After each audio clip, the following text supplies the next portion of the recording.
أعوذ بالله من الشيطان الرجيم. بسم الله الرحمن الرحيم. ألف لام ميم. ذلك الكتاب لا ريب فيه هدى للمتقين الذين يؤمنون بالغيب ويقيمون الصلاة ومما رزقناهم ينفقون والذين يؤمنون بما أنزل إليك وما أنزل من قبلك وبالآخرة هم يوقنون أولئك على هدى من ربهم وأولئك هم المفلحون. إن الذين كفروا سواء عليهم أأنذرتهم أم لم تنذرهم لا يؤمنون. ختم الله على قلوبهم وعلى سمعهم وعلى أبصارهم غشاوة ولهم عذاب عظيم. ومن الناس من يقول آمنا بالله وباليوم الآخر وما هم بمؤمنين يخادعون الله والذين آمنوا وما يخدعون إلا أنفسهم وما يشعرون. في قلوبهم مرض فزادهم الله مرضا ولهم عذاب أليم بما كانوا يكذبون. وإذا قيل لهم لا تفسدوا في الأرض قالوا إنما نحن مصلحون ألا إنهم هم المفسدون ولكن لا يشعرون. وإذا قيل لهم آمنوا كما آمن الناس قالوا أنؤمن كما آمن السفهاء ألا إنهم هم السفهاء ولكن لا يعلمون. وإذا لقوا الذين آمنوا قالوا آمنا وإذا خلوا إلى شياطينهم قالوا إنا معكم إنما نحن مستهزئون. الله يستهزئ بهم ويمدهم في طغيانهم يعمهون. أولئك الذين اشتروا الضلالة بالهدى فما ربحت تجارتهم وما كانوا مهتدين. مثلهم كمثل الذي استوقد نارا فلما أضاءت ما حوله ذهب الله بنورهم وتركهم في ظلمات لا يبصرون. صم بكم عمي فهم لا يرجعون. أو كصيب من السماء فيه ظلمات ورعد وبرق يجعلون أصابعهم في آذانهم من الصواعق حذر الموت والله محيط بالكافرين. يكاد البرق يخطف أبصارهم كلما أضاء لهم مشوا فيه وإذا أظلم عليهم قاموا ولو شاء الله لذهب بسمعهم وأبصارهم إن الله على كل شيء قدير. يا أيها الناس اعبدوا ربكم الذي خلقكم والذين من قبلكم لعلكم تتقون. الذي جعل لكم الأرض فراشا والسماء بناء وأنزل من السماء ماء فأخرج به من الثمرات رزقا لكم فلا تجعلوا لله أندادا وأنتم تعلمون. وإن كنتم في ريب مما نزلنا على عبدنا فأتوا بسورة من مثله وادعوا شهداءكم من دون الله إن كنتم صادقين. فإن لم تفعلوا ولن تفعلوا فاتقوا النار التي وقودها الناس والحجارة أعدت للكافرين. وبشر الذين آمنوا وعملوا الصالحات أن لهم جنات تجري من تحتها الأنهار كلما رزقوا منها من ثمرة رزقا قالوا هذا الذي رزقنا من قبل وأتوا به متشابها ولهم فيها أزواج مطهرة وهم فيها خالدون. إن الله لا يستحيي أن يضرب مثلا ما بعوضة فما فوقها فأما الذين آمنوا فيعلمون أنه الحق من ربهم، وأما الذين كفروا فيقولون ماذا أراد الله بهذا مثلا يضل به كثيرا ويهدي به كثيرا، وما يضل به إلا الفاسقين الذين ينقضون عهد الله من بعد ميثاقه ويقطعون ما أمر الله به أن يوصل ويفسدون في الأرض، أولئك هم الخاسرون. كيف تكفرون بالله وكنتم أمواتا فأحياكم ثم يميتكم ثم يحييكم ثم إليه ترجعون. هو الذي خلق لكم ما في الأرض جميعا ثم استوى إلى السماء فسواهن 7 سماوات وهو بكل شيء عليم. وإذ قال ربك للملائكة إني جاعل في الأرض خليفة قالوا أتجعل فيها من يفسد فيها ويسفك الدماء ونحن نسبح بحمدك ونقدس لك قال إني أعلم ما لا تعلمون. وعلم آدم الأسماء كلها ثم عرضهم على الملائكة فقال أنبئوني بأسماء هؤلاء إن كنتم صادقين. قالوا سبحانك لا علم لنا إلا ما علمتنا إنك أنت العليم الحكيم. قال يا آدم أنبئهم بأسمائهم فلما أنبأهم بأسمائهم قال ألم أقل لكم إني أعلم غيب السماوات والأرض وأعلم ما تبدون وما كنتم تكتمون. وإذ قلنا للملائكة اسجدوا لآدم فسجدوا إلا إبليس أبى واستكبر وكان من الكافرين. وقلنا يا آدم اسكن أنت وزوجك الجنة وكلا منها رغدا حيث شئتما ولا تقربا هذه الشجرة فتكونا من الظالمين. فأزلهما الشيطان عنها فأخرجهما مما كانا فيه وقلنا اهبطوا بعضكم لبعض عدو ولكم في الأرض مستقر ومتاع إلى حين. فتلقى آدم من ربه كلمات فتاب عليه إنه هو التواب الرحيم. قلنا اهبطوا منها جميعا فإما يأتينكم مني هدى فمن تبع هداي فلا خوف عليهم ولا هم يحزنون. والذين كفروا وكذبوا بآياتنا أولئك أصحاب النار هم فيها خالدون. يا بني إسرائيل اذكروا نعمتي التي أنعمت عليكم وأوفوا بعهدي أوف بعهدكم وإياي فارهبون. وآمنوا بما أنزلت مصدقا لما معكم ولا تكونوا أول كافر به ولا تشتروا بآياتي ثمنا قليلا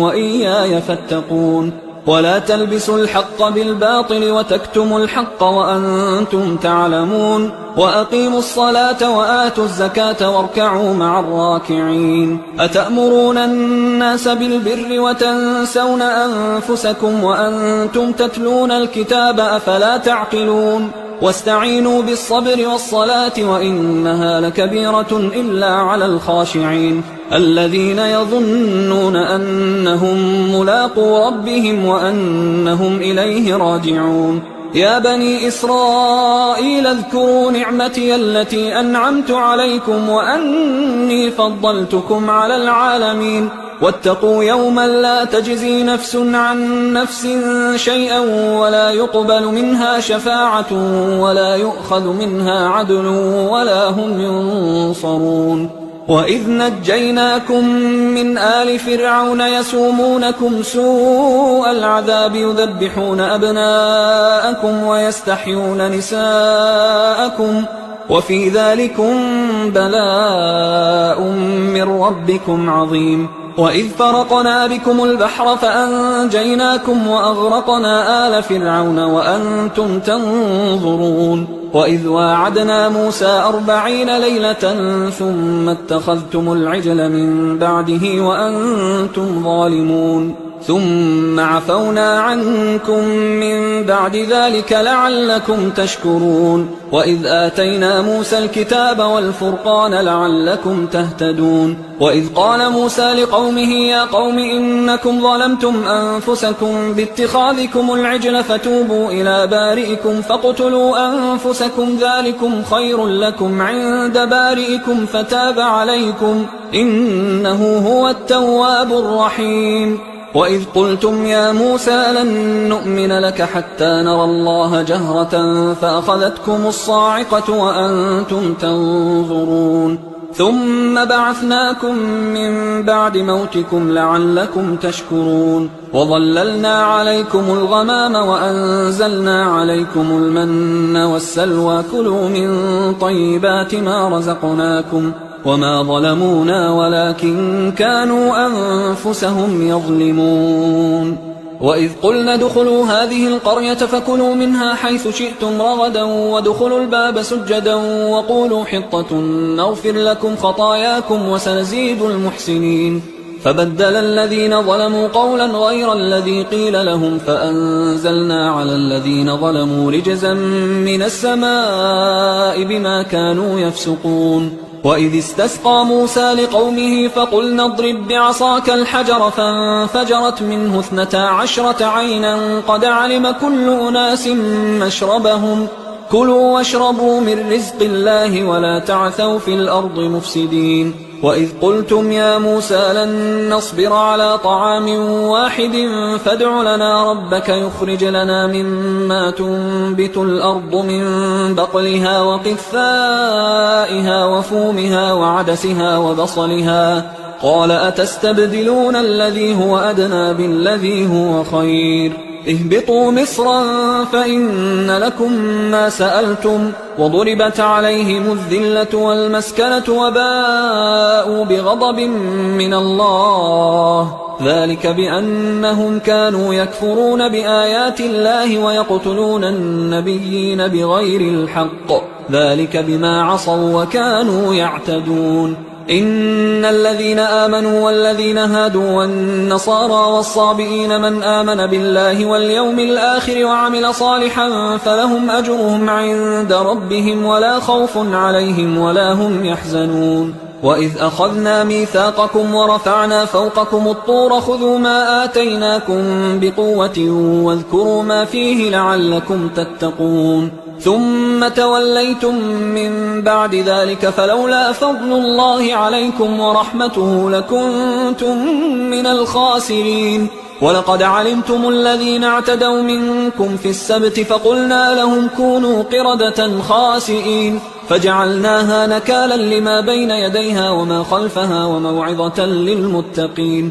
وإذ قال موسى لقومه إن الله يأمركم أن تذبحوا بقرة قالوا أتتخذنا هزوا قال أعوذ بالله أن أكون من الجاهلين قالوا ادع لنا ربك يبين لنا ما هي قال إنه يقول إنها بقرة لا فارض ولا بكر عوان بين ذلك فافعلوا ما تؤمرون قالوا ادع لنا ربك يبين لنا ما لونها قال إنه يقول إنها بقرة صفراء فاقع لونها تسر الناظرين قالوا ادع لنا ربك يبين لنا ما هي إن البقرة شابه علينا وإنا إن شاء الله لمهتدون قال إنه يقول إنها بقرة لا ذلول تثير الأرض ولا تسقي الحرث مسلمة لا شية فيها قالوا الآن جئت بالحق فذبحوها وما كادوا يفعلون وإذ قتلتم نفسا فادارأتم فيها والله مخرج ما كنتم تكتمون فقلنا اضربوه ببعضها كذلك يحيي الله الموتى ويريكم آياته لعلكم تعقلون ثم قست قلوبكم من بعد ذلك فهي كالحجارة أو أشد قسوة وإن من الحجارة لما يتفجر منه الأنهار وإن منها لما يشقق فيخرج منه الماء وإن منها لما يهبط من خشية الله وما الله بغافل عما تعملون أفتطمعون أن يؤمنوا لكم وقد كان فريق منهم يسمعون كلام الله ثم يحرفونه من بعد ما عقلوه وهم يعلمون وإذا لقوا الذين آمنوا قالوا آمنا وإذا خلا بعضهم إلى بعض قالوا أتحدثونهم بما فتح الله عليكم ليحاجوكم به عند ربكم أفلا تعقلون أولا يعلمون أن الله يعلم ما يسرون وما يعلنون ومنهم أميون لا يعلمون الكتاب إلا أماني وإنهم إلا يظنون فويل للذين يكتبون الكتاب بأيديهم ثم يقولون هذا من عند الله ليشتروا به ثمنا قليلا فويل لهم مما كتبت أيديهم وويل لهم مما يكسبون وقالوا لن تمسنا النار إلا أياما معدودة قل أتخذتم عند الله عهدا فلن يخلف الله عهده أم تقولون على الله ما لا تعلمون بلى من كسب سيئة وأحاطت به خطيئته فأولئك أصحاب النار هم فيها خالدون والذين آمنوا وعملوا الصالحات أولئك أصحاب الجنة هم فيها خالدون وإذ أخذنا ميثاق بني إسرائيل لا تعبدون إلا الله وبالوالدين إحسانا وذي القربى واليتامى والمساكين وقولوا للناس حسنا وأقيموا الصلاة وآتوا الزكاة ثم توليتم إلا قليلا منكم وأنتم معرضون وإذ أخذنا ميثاقكم لا تسفكون دماءكم ولا تخرجون أنفسكم من دياركم ثم أقررتم وأنتم تشهدون ثم أنتم هؤلاء تقتلون أنفسكم وتخرجون فريقا منكم من ديارهم تظاهرون عليهم بالإثم والعدوان وإن يأتوكم أسارى تفادوهم وهو محرم عليكم إخراجهم أفتؤمنون ببعض الكتاب وتكفرون ببعض فما جزاء من يفعل ذلك منكم إلا خزي في الحياة الدنيا ويوم القيامة يردون إلى أشد العذاب وما الله بغافل عما تعملون أولئك الذين اشتروا الحياة الدنيا بالآخرة فلا يخفف عنهم العذاب ولا هم ينصرون ولقد آتينا موسى الكتاب وقفينا من بعده بالرسل وآتينا عيسى ابن مريم البينات وأيدناه بروح القدس أفكلما جاءكم رسول بما لا تهوى أنفسكم استكبرتم ففريقا كذبتم وفريقا تقتلون وقالوا قلوبنا غلف بل لعنهم الله بكفرهم فقليلا ما يؤمنون ولما جاءهم كتاب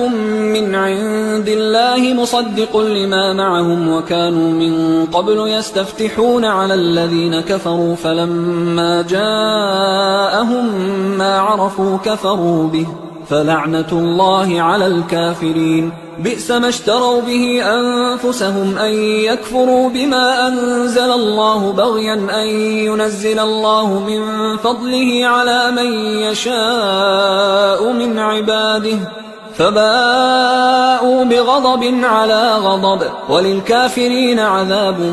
مهين وإذا قيل لهم آمنوا بما أنزل الله قالوا نؤمن بما أنزل علينا ويكفرون بما وراءه وهو الحق مصدقا لما معهم قل فلم تقتلون أنبياء الله من قبل إن كنتم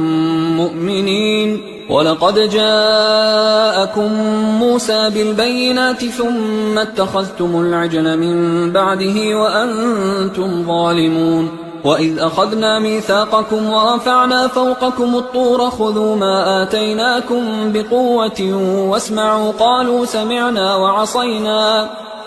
سمعنا وعصينا وأشربوا في قلوبهم العجل بكفرهم قل بئس ما يأمركم به إيمانكم إن كنتم مؤمنين قل إن كانت لكم الدار الآخرة عند الله خالصة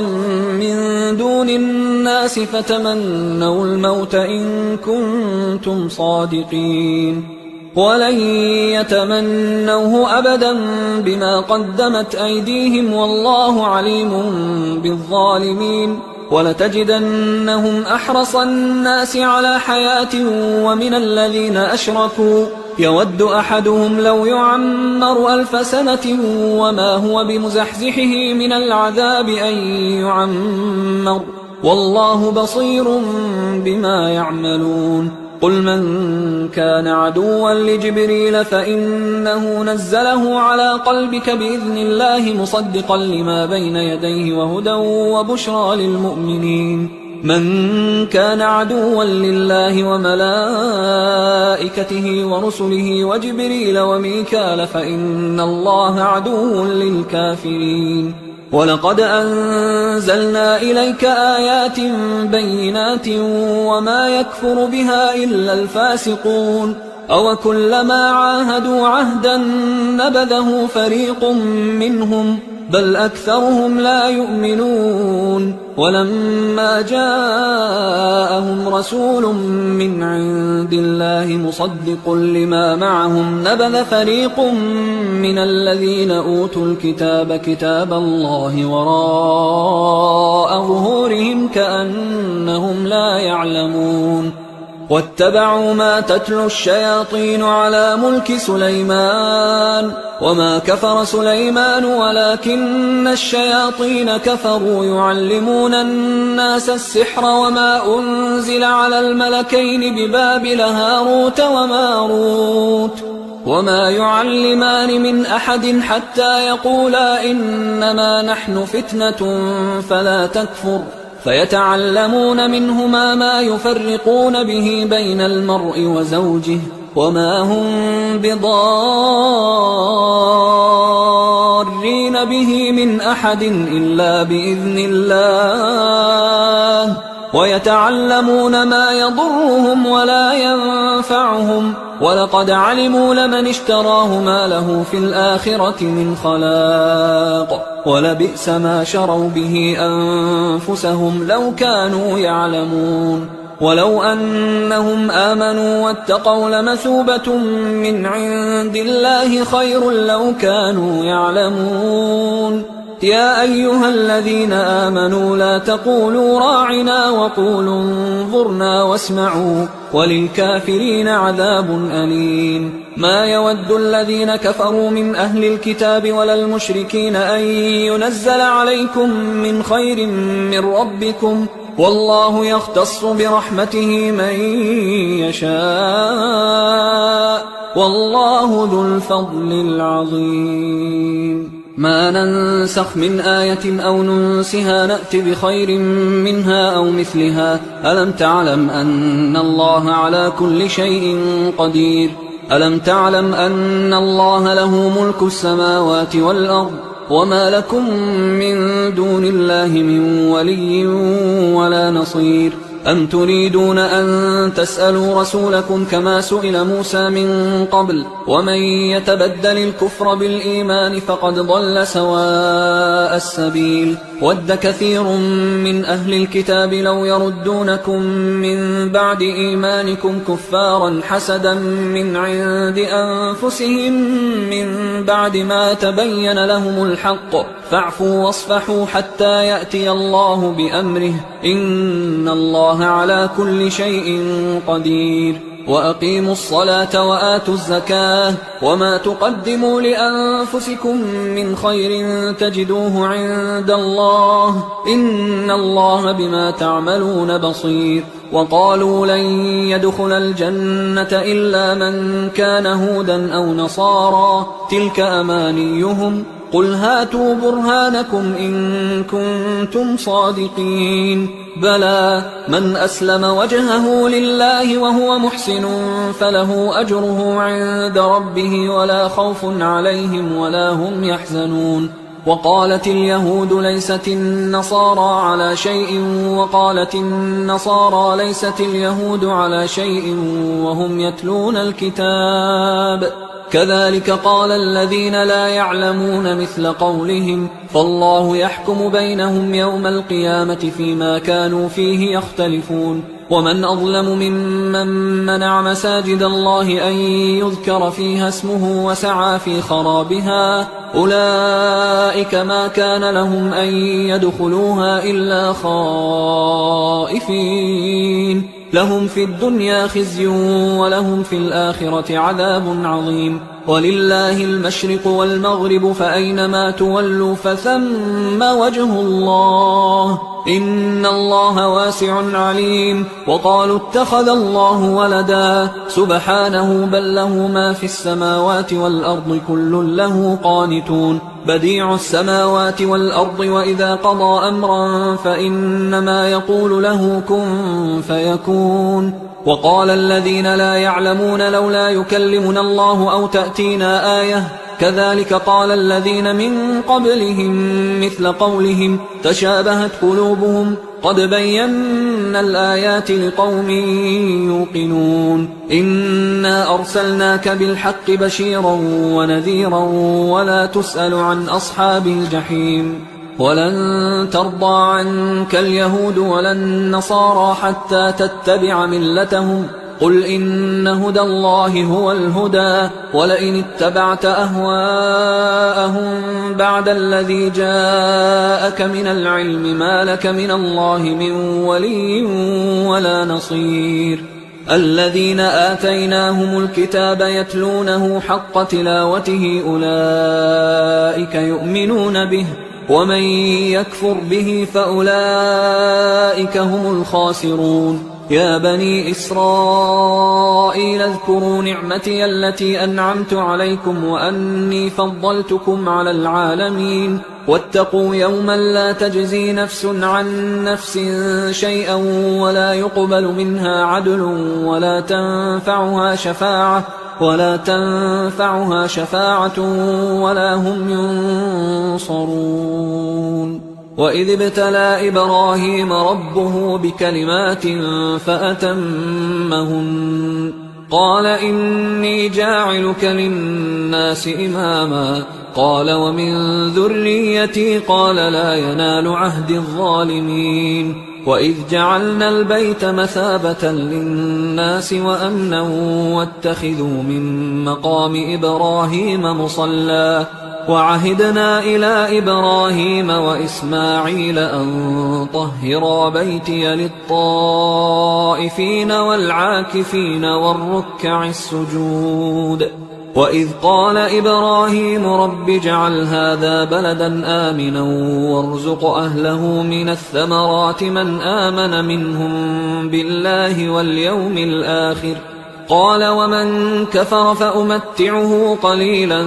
ثم أضطره إلى عذاب النار وبئس المصير وإذ يرفع إبراهيم القواعد من البيت وإسماعيل ربنا تقبل منا إنك أنت السميع العليم ربنا وجعلنا مسلمين لك ومن ذريتنا أمة مسلمة لك وأرنا مناسكنا وتب علينا إنك أنت التواب الرحيم ربنا وابعث فيهم رسولا منهم يتلو عليهم آياتك ويعلمهم الكتاب والحكمة ويزكيهم إنك أنت العزيز الحكيم ومن يرغب عن ملة إبراهيم إلا من سفه نفسه ولقد اصطفيناه في الدنيا وإنه في الآخرة لمن الصالحين. إذ قال له ربه أسلم قال أسلمت لرب العالمين. ووصى بها إبراهيم بنيه ويعقوب يا بني إن الله اصطفى لكم الدين فلا تموتن إلا وأنتم مسلمون. أم كنتم شهداء إذ حضر يعقوب الموت إذ قال لبنيه ما تعبدون من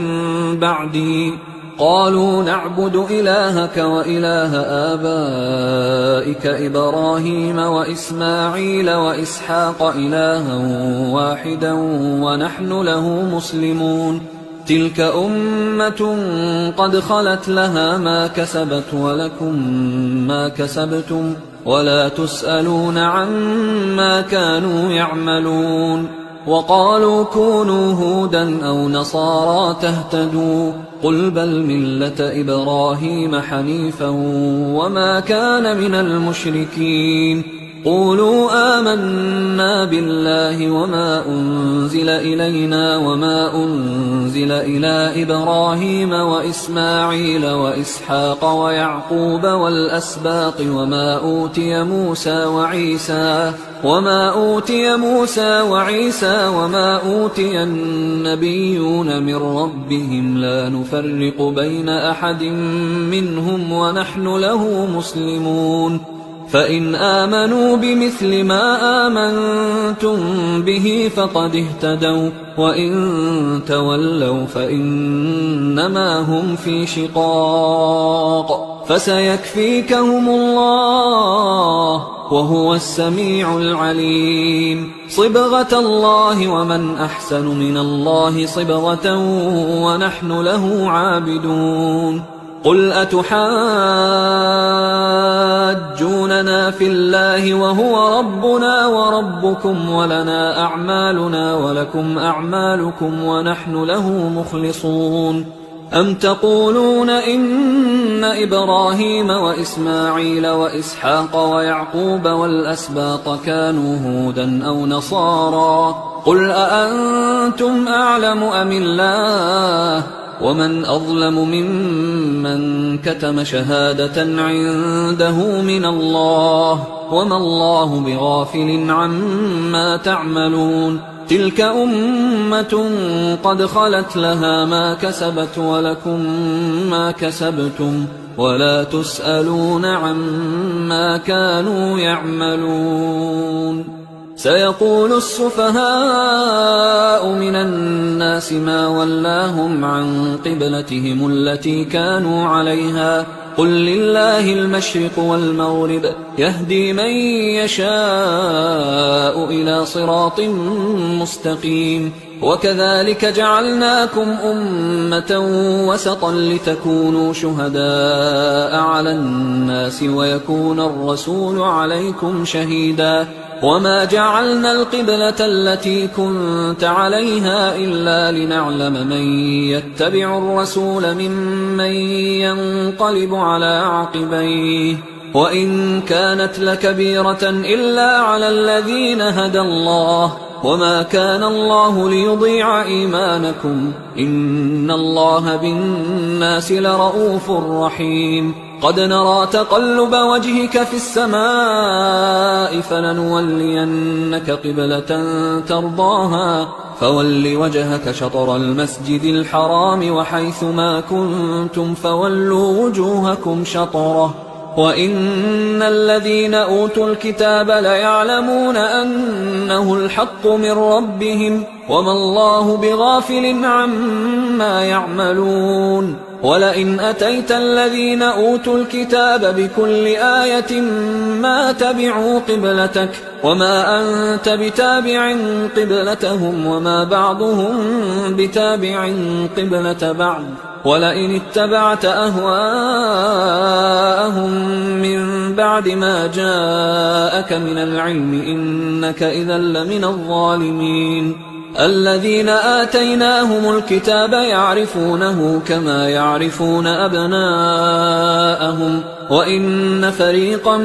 منهم ليكتمون الحق وهم يعلمون الحق من ربك فلا تكونن من الممترين ولكل وجهة هو موليها فاستبقوا الخيرات أينما تكونوا يأت بكم الله جميعا إن الله على كل شيء قدير ومن حيث خرجت فول وجهك شطر المسجد الحرام وإنه للحق من ربك وما الله بغافل عما تعملون ومن حيث خرجت فول وجهك شطر المسجد الحرام وحيث ما كنتم فولوا وجوهكم شطره لئلا يكون للناس عليكم حجة إلا الذين ظلموا منهم فلا تخشوهم واخشوني ولأتم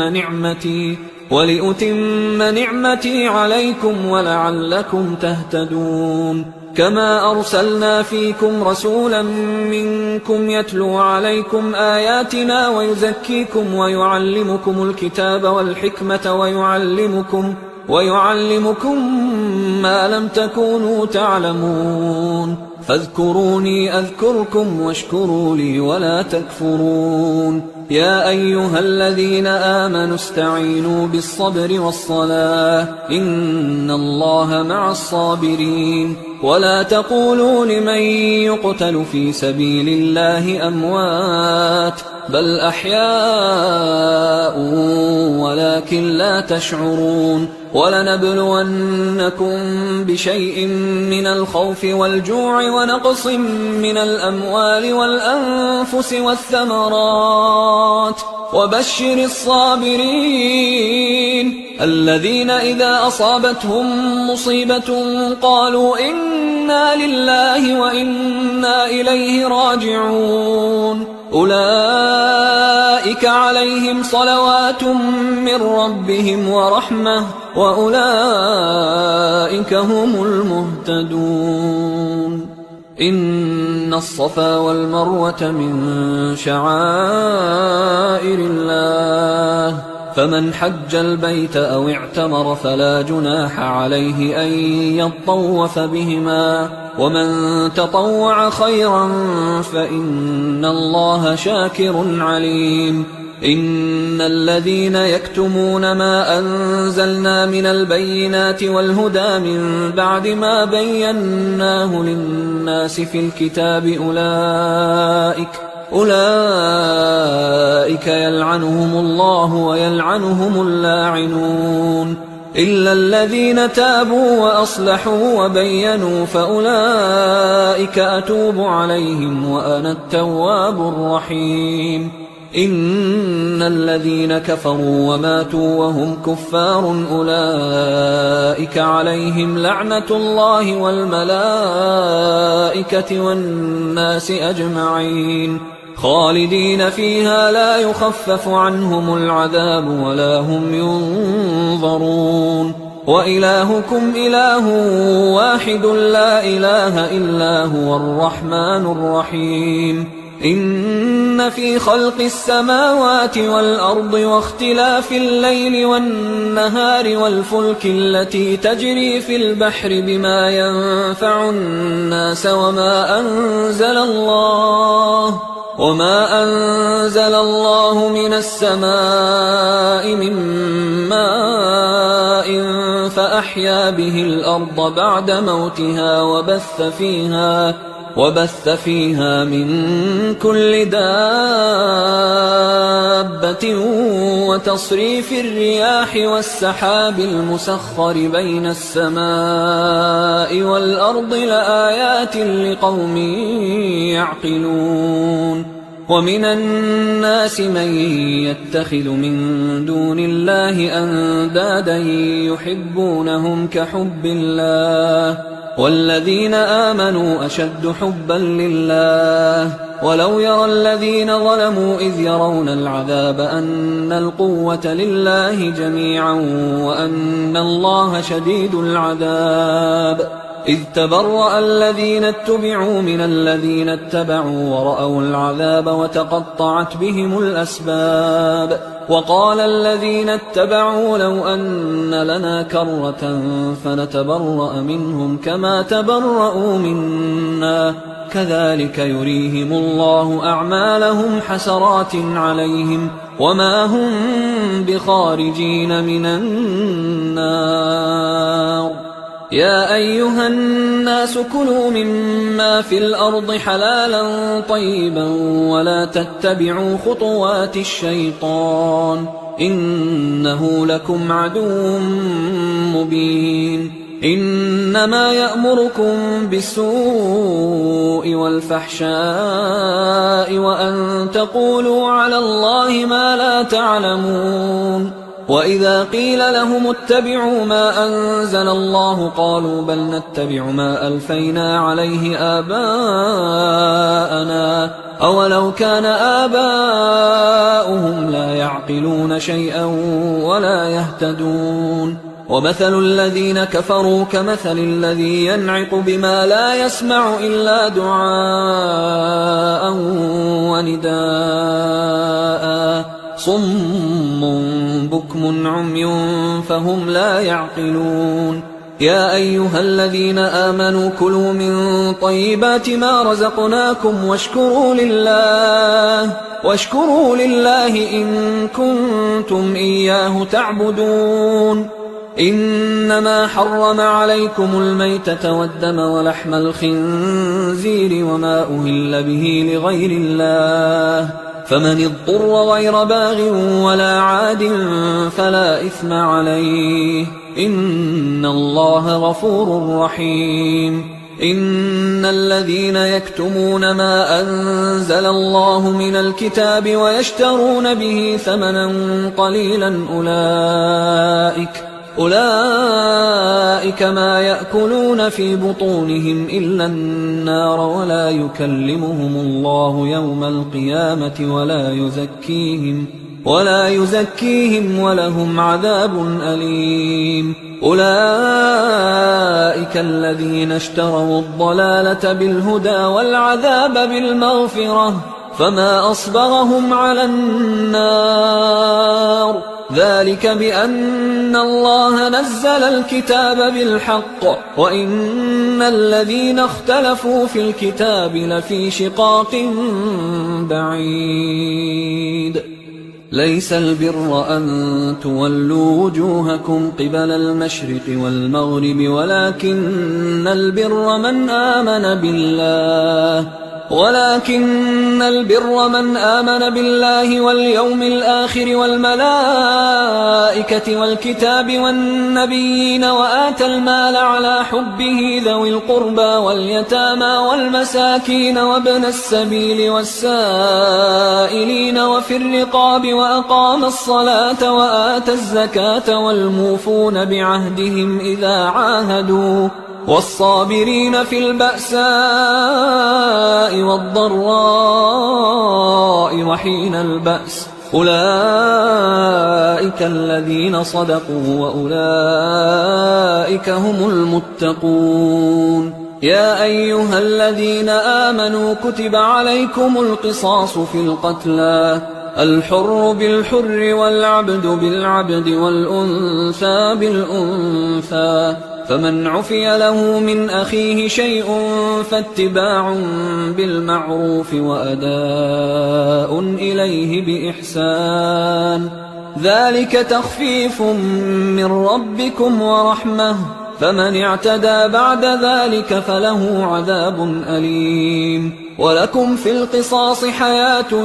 يا أولي الألباب لعلكم تتقون كتب عليكم إذا حضر أحدكم الموت إن ترك خيرا الوصية للوالدين والأقربين بالمعروف حقا على المتقين فمن بدله بعدما سمعه فإنما إثمه على الذين يبدلونه إن الله سميع عليم فمن خاف من موص جنفا أو إثما فأصلح بينهم فلا إثم عليه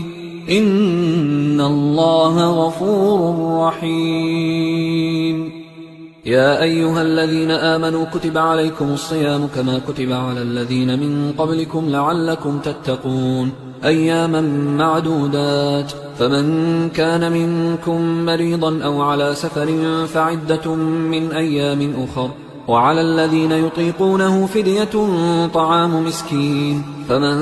تطوع خيرا فهو خير له، وأن تصوموا خير لكم إن كنتم تعلمون. شهر رمضان الذي أنزل فيه القرآن هدى للناس وبينات من الهدى والفرقان، فمن شهد منكم الشهر فليصم، ومن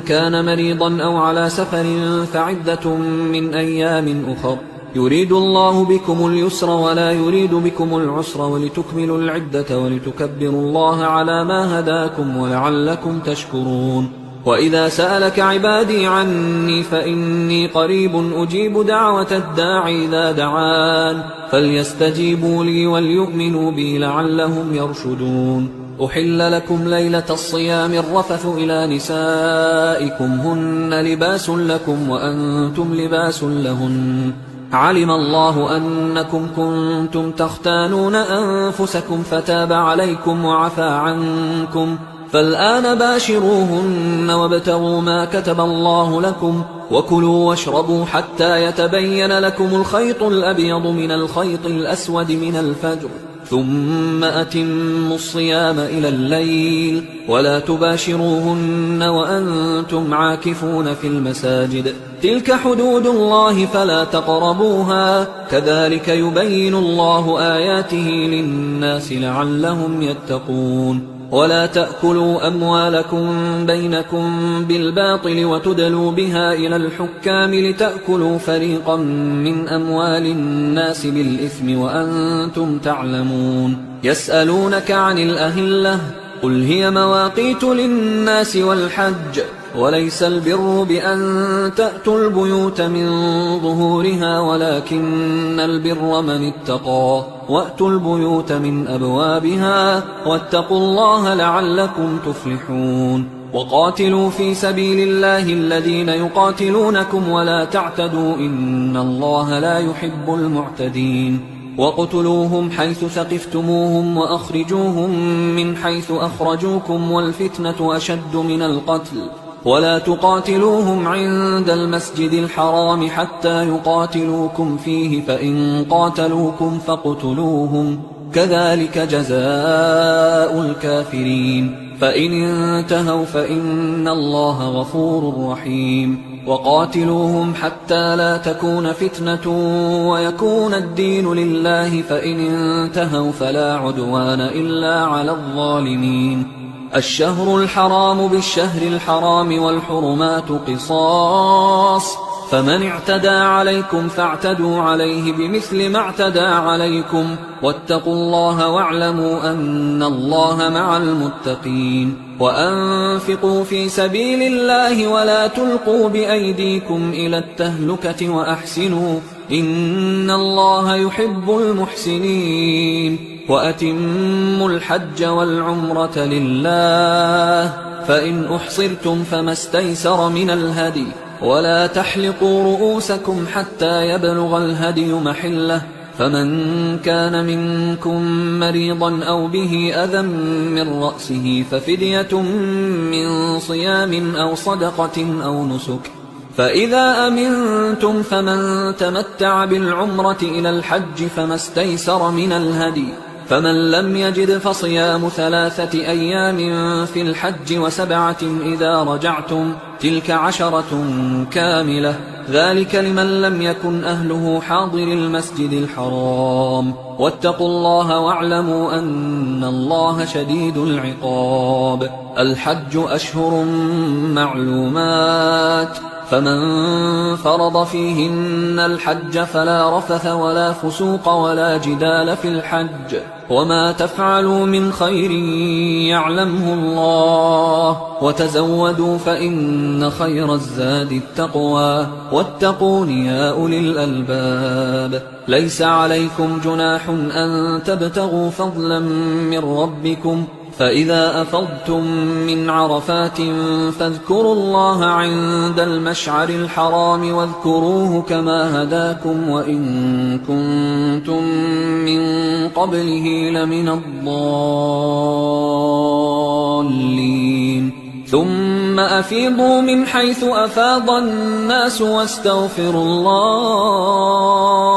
إن الله غفور رحيم فإذا قضيتم مناسككم فاذكروا الله كذكركم آباءكم أو أشد ذكرا فمن الناس من يقول ربنا آتنا في الدنيا وما له في الآخرة من خلاق ومنهم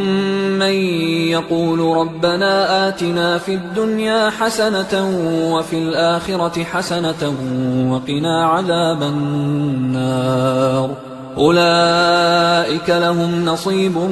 مما كسبوا والله سريع الحساب واذكروا الله في أيام معدودات فمن تعجل في يومين فلا إثم عليه ومن تأخر فلا إثم عليه لمن اتقى واتقوا الله واعلموا أنكم إليه تحشرون ومن الناس من يعجبك قوله في الحياة الدنيا ويشهد الله على ما في قلبه وهو ألد الخصام وإذا تولى سعى في الأرض ليفسد فيها ويهلك الحرث والنسل والله لا يحب الفساد وإذا قيل له اتق الله أخذته العزة بالإثم فحسبه جهنم ولبئس المهاد ومن الناس من يشري نفسه ابتغاء مرضات الله والله رؤوف بالعباد يا أيها الذين آمنوا ادخلوا في السلم كافة ولا تتبعوا خطوات الشيطان إنه لكم عدو مبين فإن زللتم من بعد ما جاءتكم البينات فاعلموا أن الله عزيز حكيم هل ينظرون إلا أن يأتيهم الله في ظلل من الغمام والملائكة وقضي الأمر وإلى الله ترجع الأمور سل بني إسرائيل كم آتيناهم من آية بينة ومن يبدل نعمة الله من بعد ما جاءته فإن الله شديد العقاب زين للذين كفروا الحياة الدنيا ويسخرون من الذين آمنوا والذين اتقوا فوقهم يوم القيامة والله يرزق من يشاء بغير حساب كان الناس أمة واحدة فبعث الله النبيين مبشرين ومنذرين وأنزل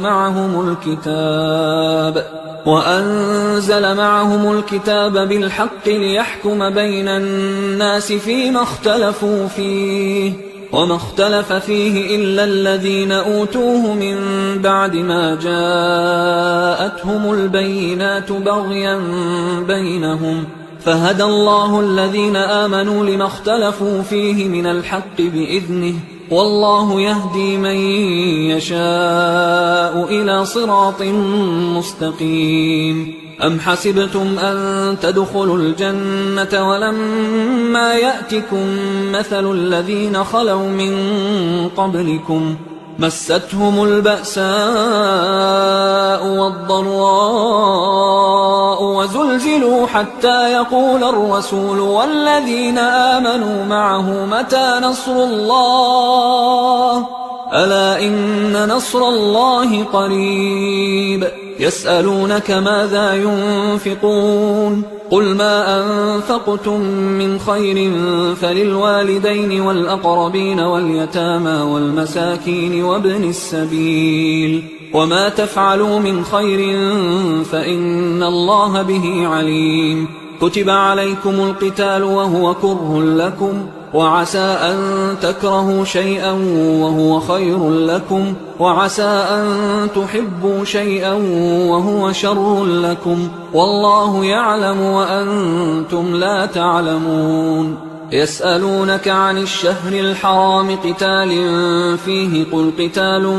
فيه كبير وصد عن سبيل الله وكفر به والمسجد الحرام وإخراج أهله منه أكبر عند الله والفتنة أكبر من القتل ولا يزالون يقاتلونكم حتى يردوكم عن دينكم إن استطاعوا ومن يرتدد منكم عن دينه فيمت وهو كافر فأولئك حبطت أعمالهم في الدنيا والآخرة وأولئك أصحاب النار هم فيها خالدون إن الذين آمنوا والذين هاجروا وجاهدوا في سبيل الله أولئك يرجون رحمة الله والله غفور رحيم يسألونك عن الخمر والميسر قل فيهما إثم كبير ومنافع للناس وإثمهما أكبر من نفعهما ويسألونك ماذا ينفقون قل العفو كذلك يبين الله لكم الآيات لعلكم تتفكرون في الدنيا والآخرة ويسألونك عن اليتامى قل إصلاح لهم خير وإن تخالطوهم فإخوانكم والله يعلم المفسد من المصلح ولو شاء الله لأعنتكم إن الله عزيز حكيم ولا تنكحوا المشركات حتى يؤمنوا ولأمة مؤمنة خير من مشركة ولو أعجبتكم ولا تنكحوا المشركين حتى يؤمنوا ولعبد مؤمن خير من مشرك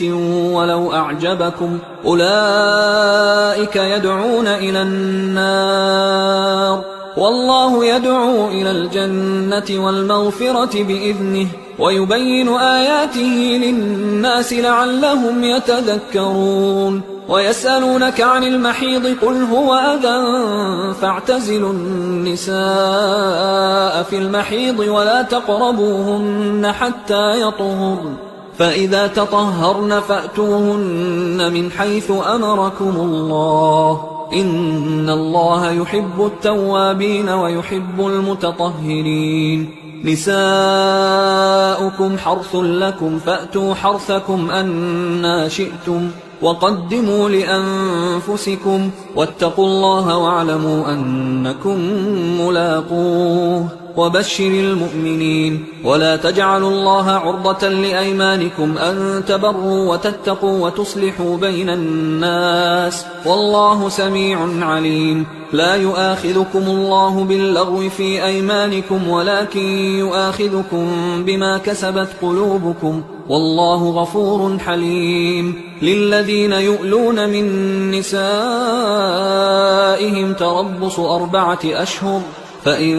فاءوا فإن الله غفور رحيم وإن عزموا الطلاق فإن الله سميع عليم والمطلقات يتربصن بأنفسهن 3 قروء ولا يحل لهن أن يكتمن ما خلق الله في أرحامهن إن كن يؤمن بالله واليوم الآخر وبعولتهن أحق بردهن في ذلك إن أرادوا إصلاحا ولهن مثل الذي عليهن بالمعروف وللرجال عليهن درجة والله عزيز حكيم الطلاق 2 فإمساك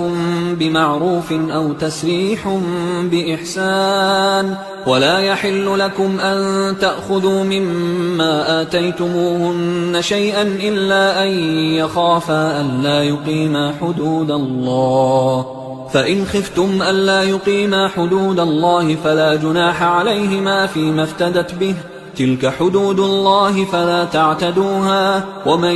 يتعد حدود الله فأولئك هم الظالمون. فإن طلقها فلا تحل له من بعد حتى تنكح زوجا غيره، فإن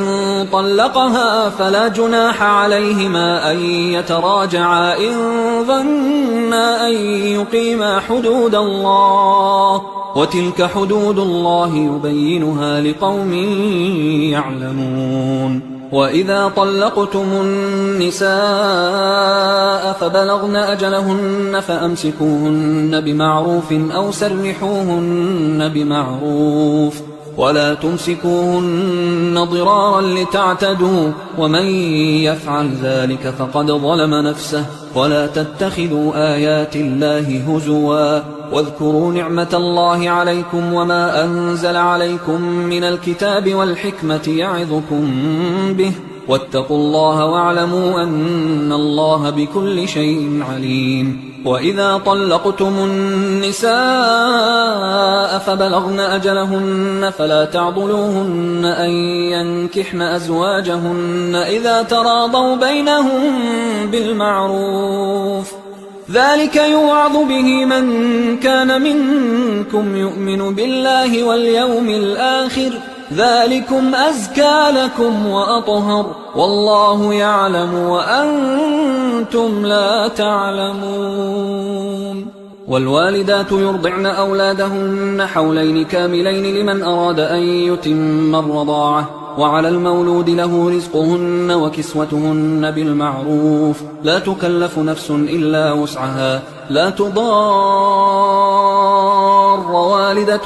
بولدها ولا مولود له بولده، وعلى الوارث مثل ذلك، فإن أرادا فصالا عن تراض منهما وتشاور فلا جناح عليهما. وإن أردتم أن تسترضعوا أولادكم فلا جناح عليكم إذا سلمتم ما آتيتم بالمعروف، واتقوا الله واعلموا أن الله بما تعملون بصير. والذين يتوفون منكم ويذرون أزواجا يتربصن بأنفسهن 4 أشهر و10، فإذا بلغن أجلهن فلا جناح عليكم فيما فعلن في أنفسهن بالمعروف، والله بما تعملون خبير. ولا جناح عليكم فيما عرضتم به من خطبة النساء أو أكننتم في أنفسكم، علم الله أنكم ستذكرونهن ولكن لا تواعدوهن سرا إلا أن تقولوا قولا معروفا، ولا تعزموا عقدة النكاح حتى يبلغ الكتاب أجله، واعلموا أن الله يعلم ما في أنفسكم فاحذروه، واعلموا أن الله غفور حليم. لا جناح عليكم إن طلقتم النساء ما لم تمسوهن أو تفرضوا لهن فريضة، ومتعوهن على الموسع قدره وعلى المقتر قدره متاعا بالمعروف حقا على المحسنين. وإن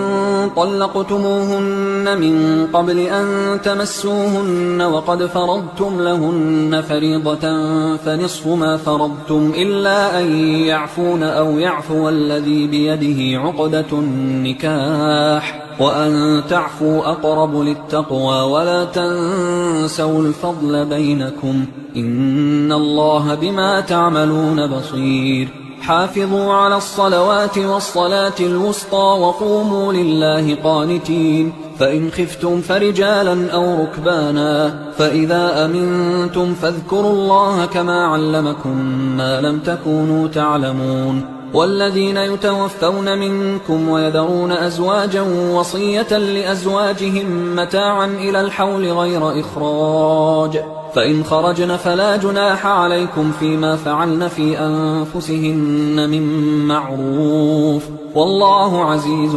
حكيم. وللمطلقات متاع بالمعروف حقا على المتقين كذلك يبين الله لكم آياته لعلكم تعقلون ألم تر إلى الذين خرجوا من ديارهم وهم ألوف حذر الموت فقال لهم الله موتوا ثم أحياهم إن الله لذو فضل على الناس ولكن أكثر الناس لا يشكرون وقاتلوا في سبيل الله واعلموا أن الله سميع عليم من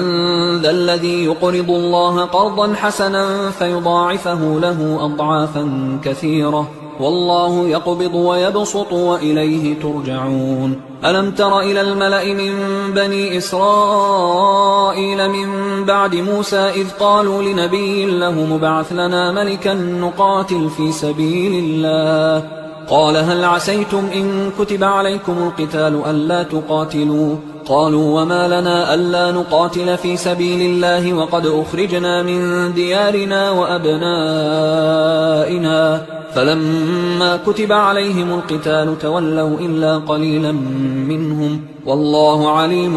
بالظالمين وقال لهم نبيهم إن الله قد بعث لكم طالوت ملكا قالوا أنى يكون له الملك علينا ونحن أحق بالملك منه ولم يؤت سعة من المال قال إن الله اصطفاه عليكم وزاده بسطة في العلم والجسم والله يؤتي ملكه من يشاء والله واسع عليم وقال لهم نبيهم إن آية ملكه أن يأتيكم التابوت فيه سكينة من ربكم وبقية مما ترك آل موسى وآل هارون تحمله الملائكة إن في ذلك لآية لكم إن كنتم مؤمنين فلما فصل طالوت بالجنود قال إن الله مبتليكم بنهر فمن شرب منه فليس مني ومن لم يطعمه فإنه مني إلا من اغترف غرفة بيده فشربوا منه إلا قليلا منهم فلما جاوزه هو والذين آمنوا معه قالوا لا طاقة لنا اليوم بجالوت وجنوده قال الذين يظنون أنهم ملاقوا الله كم من فئة قليلة غلبت فئة كثيرة بإذن الله والله مع الصابرين ولما برزوا لجالوت وجنوده قالوا ربنا أفرغ علينا صبرا وثبت أقدامنا وانصرنا على القوم الكافرين فهزموهم بإذن الله وقتل داود جالوت وآتاه الله الملك والحكمة وعلمه مما يشاء ولولا دفع الله الناس بعضهم ببعض لفسدت الأرض ولكن الله ذو فضل على العالمين تلك آيات الله نتلوها عليك بالحق وإنك لمن المرسلين تلك الرسل فضلنا بعضهم على بعض منهم من كلم الله ورفع بعضهم درجات وآتينا عيسى ابن مريم البينات وأيدناه بروح القدس ولو شاء الله ما اقتتل الذين من بعدهم من بعد ما جاءتهم البينات ولكن اختلفوا فمنهم من آمن ومنهم من كفر ولو شاء الله ما اقتتلوا ولكن الله يفعل ما يريد يا أيها الذين آمنوا أنفقوا مما رزقناكم من قبل أن يأتي يوم لا بيع فيه ولا خلة ولا شفاعة والكافرون هم الظالمون الله لا إله إلا هو الحي القيوم لا تأخذه سنة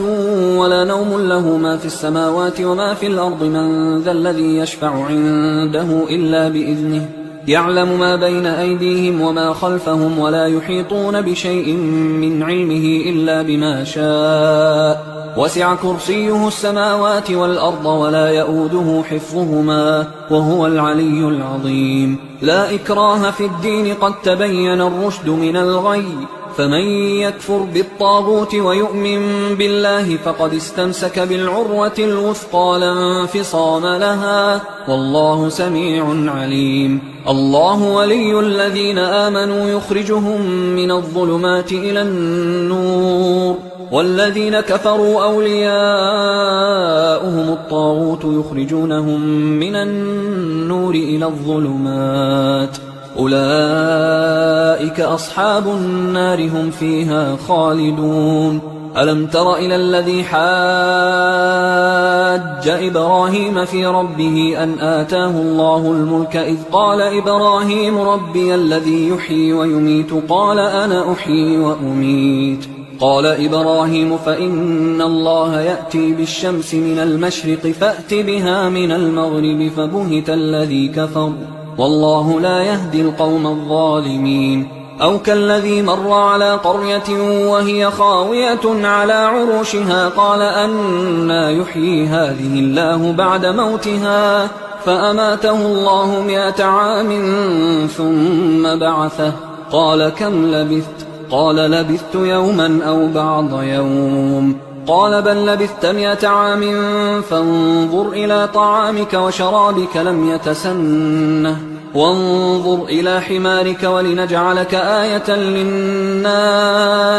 وانظر إلى العظام كيف ننشزها ثم نكسوها لحما فلما تبين له قال أعلم أن الله على كل شيء قدير. وإذ قال إبراهيم رب أرني كيف تحيي الموتى قال أولم تؤمن قال بلى ولكن ليطمئن قلبي قال فخذ 4 من الطير فصرهن إليك ثم اجعل على كل جبل منهن جزءا ثم ادعهن يأتينك سعيا واعلم أن الله عزيز حكيم. مثل الذين ينفقون أموالهم في سبيل الله كمثل حبة أنبتت 7 سنابل في كل سنبلة 100 حبة والله يضاعف لمن يشاء والله واسع عليم. الذين ينفقون أموالهم في سبيل الله ثم لا يتبعون ما أنفقوا منا ولا أذى لهم أجرهم عند ربهم ولا خوف عليهم ولا هم يحزنون. قول معروف ومغفرة خير من صدقة يتبعها أذى والله غني حليم. يا أيها الذين آمنوا لا تبطلوا صدقاتكم بالمن والأذى كالذي ينفق ماله رئاء الناس ولا يؤمن بالله واليوم الآخر فمثله كمثل صفوان عليه تراب فأصابه وابل فتركه صلدا لا يقدرون على شيء مما كسبوا والله لا يهدي القوم الكافرين. ومثل الذين ينفقون أموالهم ابتغاء مرضات الله وتثبيتا من أنفسهم كمثل جنة بربوة أصابها وابل فآتت أكلها ضعفين فإن لم يصبها وابل فطل والله بما تعملون بصير. أيود أحدكم أن تكون له جنة من نخيل وأعناب تجري من تحتها الأنهار له فيها من كل الثمرات وأصابه الكبر وله ذرية ضعفاء فأصابها إعصار فيه نار فاحترقت كذلك يبين الله لكم الآيات لعلكم تتفكرون. يا أيها الذين آمنوا أنفقوا من طيبات ما كسبتم ومما أخرجنا لكم من الأرض ولا تيمموا الخبيث منه تنفقون ولستم بآخذيه إلا أن تغمضوا فيه واعلموا أن الله غني حميد. الشيطان يعدكم الفقر ويأمركم بالفحشاء والله يعدكم مغفرة منه وفضلا والله واسع عليم يؤتي الحكمة من يشاء ومن يؤت الحكمة فقد أوتي خيرا كثيرا وما يذكر إلا أولو الألباب وما أنفقتم من نفقة أو نذرتم من نذر فإن الله يعلمه وما للظالمين من أنصار إن تبدوا الصدقات فنعما هي وإن تخفوها وتؤتوها الفقراء فهو خير لكم ويكفر عنكم من سيئاتكم والله بما تعملون خبير ليس عليك هداهم ولكن الله يهدي من يشاء وما تنفقوا من خير فلأنفسكم وما تنفقون إلا ابتغاء وجه الله وما تنفقوا من خير يوفى إليكم وأنتم لا تظلمون للفقراء الذين أحصروا في سبيل الله لا يستطيعون ضربا في الأرض يحسبهم الجاهل أغنياء من التعفف تعرفهم بسيماهم لا يسألون الناس إلحافا وما تنفقوا من خير فإن الله به عليم الذين ينفقون أموالهم بالليل والنهار سرا وعلانية فلهم أجرهم عند ربهم ولا خوف عليهم ولا هم يحزنون الذين يأكلون الربا لا يقومون إلا كما يقوم الذي يتخبطه الشيطان من المس ذلك بأنهم قالوا إنما البيع مثل الربا وأحل الله البيع وحرم الربا فمن جاءه موعظة من ربه فانتهى فله ما سلف وأمره إلى الله ومن عاد فأولئك أصحاب النار هم فيها خالدون يمحق الله الربا ويربي الصدقات والله لا يحب كل كفار أثيم إن الذين آمنوا وعملوا الصالحات وأقاموا الصلاة وآتوا الزكاة لهم أجرهم عند ربهم ولا خوف عليهم ولا هم يحزنون يا أيها الذين آمنوا اتقوا الله وذروا ما بقي من الربا إن كنتم مؤمنين فإن لم تفعلوا فأذنوا بحرب من الله ورسوله وإن تبتم فلكم رؤوس أموالكم لا تظلمون ولا تظلمون وإن كان ذو عسرة فنظرة إلى ميسرة وأن تصدقوا خير لكم إن كنتم تعلمون واتقوا يوما ترجعون فيه إلى الله ثم توفى كل نفس ما كسبت وهم لا يظلمون يا أيها الذين آمنوا إذا تداينتم بدين إلى أجل مسمى فاكتبوه وليكتب بينكم كاتب بالعدل ولا يأب كاتب أن يكتب كما علمه الله فليكتب وليملل الذي عليه الحق وليتق الله ربه ولا يبخس منه شيئا فإن كان الذي عليه الحق سفيها أو ضعيفا أو لا يستطيع أن يمله فليملل وليه بالعدل واستشهدوا شهيدين من رجالكم فإن لم يكونا رجلين فرجل وامرأتان ممن ترضون من الشهداء